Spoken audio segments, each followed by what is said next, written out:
Markovnikov का नियम शुरू करने से पहले हम लोग जानते हैं कि सममित या सिमेट्रिकल एल्कीन किसे कहते हैं। सममित का मतलब होता है जैसे CH2 डबल बॉन्ड CH2, आप बीच से काटोगे तो दो बराबर भागों में डिवाइड किया जा सकता है।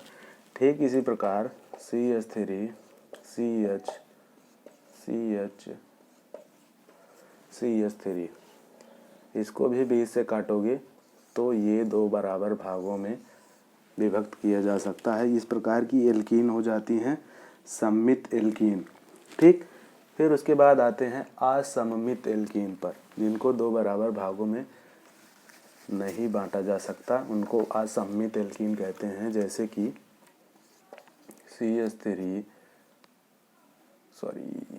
CH डबल बॉन्ड CH3 2 3, ठीक 2 3 4, सही है। इसको आप दो बराबर भागों में नहीं काट सकते। यहाँ से काटोगे तो इधर CH2 इधर CH3 ये अलग हो जाएगा। तो ये इस प्रकार की एल्कीन असममित एल्कीन कहलाती है, जिसको दो बराबर भागों में आप विभक्त नहीं कर सकते, असममित एल्कीन हो जाती है। ठीक, फिर उसके बाद आते हैं addition of HX to symmetrical alkene.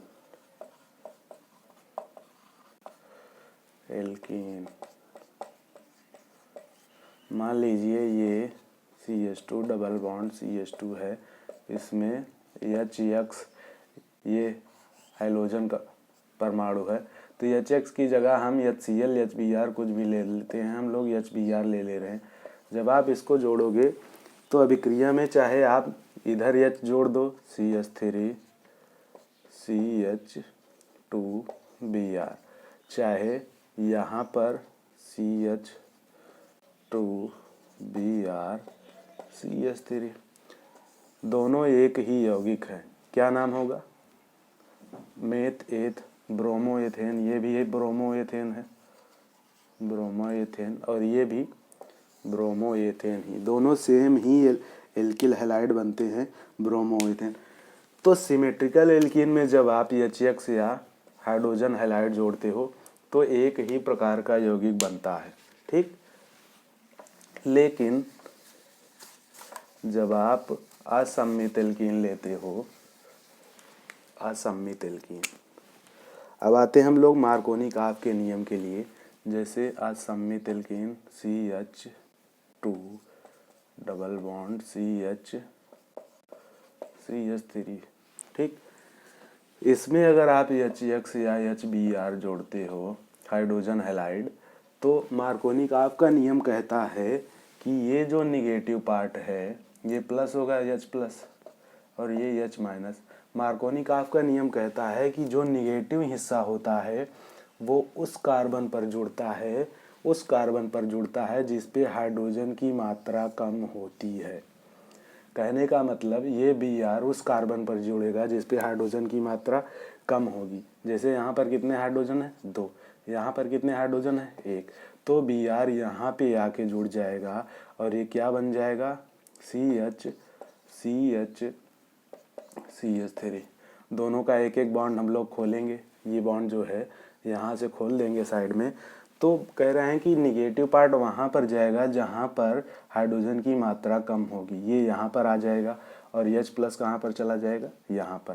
तो यौगिक हमारा क्या बन जाएगा? इसको हम लोग CH3 लिख सकते हैं, CH3 CHBr CH3। इसका नाम क्या हो जाएगा? Meth prop 2 bromo propane, 2 bromo meth prop 2 bromo propane हो जाएगा। अब ये होता कैसे है? ये क्यों बनता है? जैसे CH3 CH2 double bond CH3, ठीक। तो कह रहे हैं कि यहाँ पर Br क्यों जुड़ता है, इस कार्बन पर क्यों नहीं जुड़ता है? ऐसे भी तो यौगिक बन सकता है ना।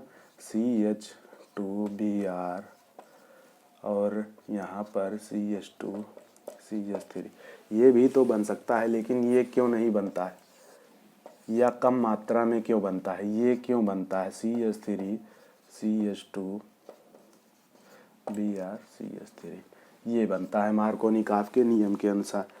एक्सप्लेनेशन पे हम लोग आते हैं। तो एल्कीन में देखिए, यहाँ पर एल्कीन आप जानते हैं डबल बॉन्ड होता है, यहाँ पर डबल बॉन्ड में पाई बॉन्ड होता है, इसके ऊपर यहाँ पर ऊपर और नीचे ऐसे पाई बॉन्ड बनता है। यहाँ पर इलेक्ट्रॉन की अधिकता होती है, ठीक। इलेक्ट्रॉन की अधिकता जब होगी तो ये एल्कीन किस तरीके से व्यवहार करेगा? न्यूक्लियोफाइल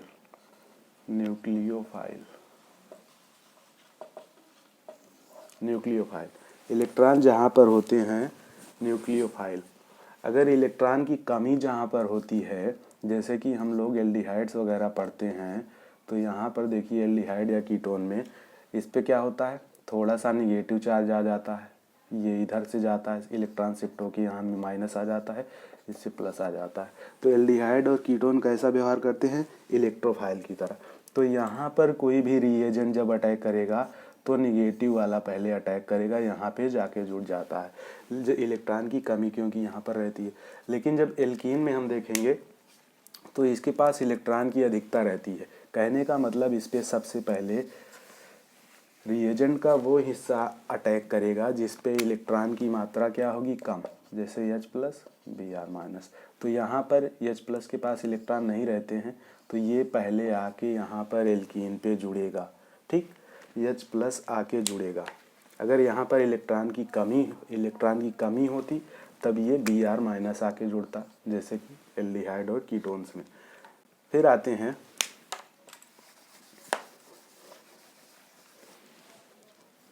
ठीक CH2 CH3, ठीक। तो H प्लस इस पे जाके पहले जुड़ेगा, H प्लस जब जाके जुड़ता है तो यहाँ पर देखिए, अगर ये H प्लस इस पे मान लीजिए आप जोड़ते हैं CH2 पर, तो ये हो जाएगा CH3, ये यहाँ से खुलेगा और क्या बनेगा? इस पे प्लस आ जाएगा CH3। ये किस प्रकार का कार्बोकैटायन है? सेकेंडरी, ठीक।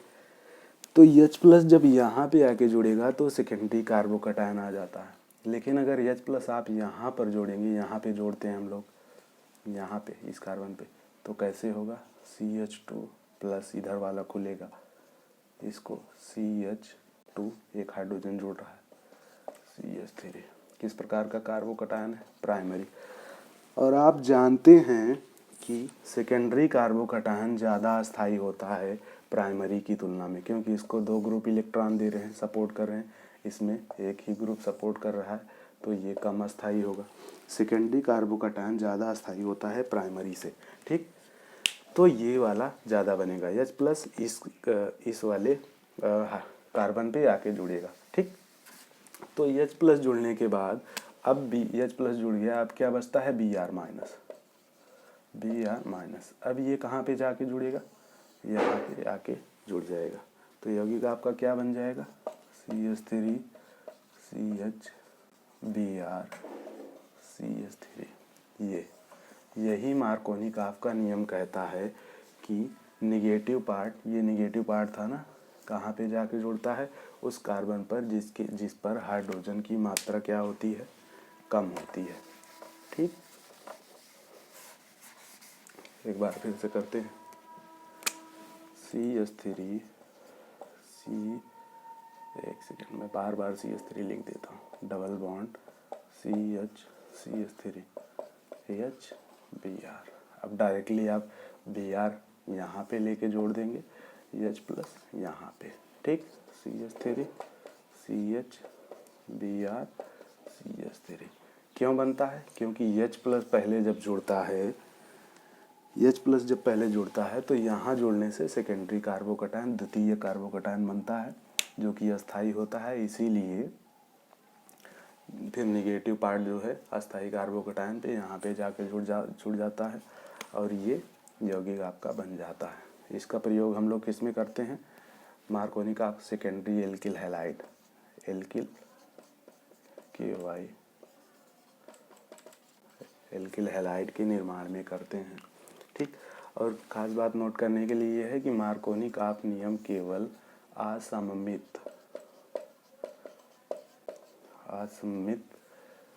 असममित एल्कीन के लिए होता है, एल्कीन के लिए। ठीक, असममित एल्कीन रहेगा तब ये आपका मार्कोनिक ऑफ का नियम लगेगा। और सममित एल्कीन है तो आप कहीं पर भी जोड़ सकते हैं। सममित एल्कीन के लिए, सममित के लिए तो आप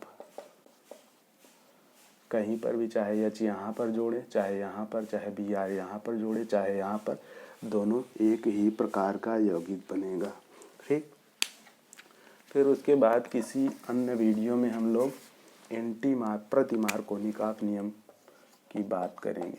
प्रतिमार्कोनिक ऑफ,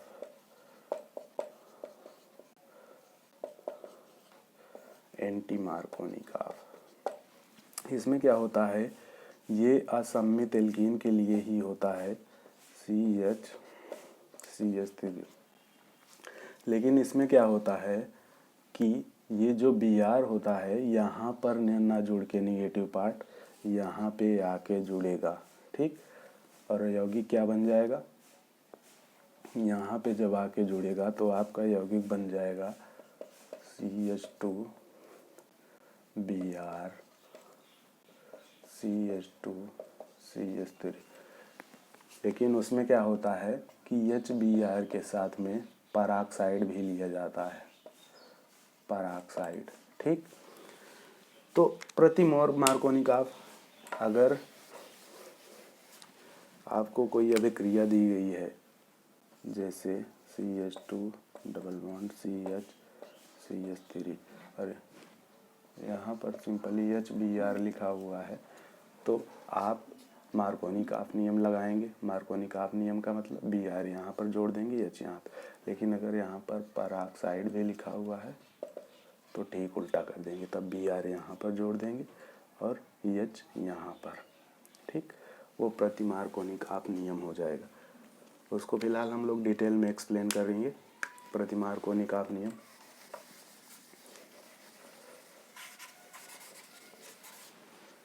ओके, थैंक यू।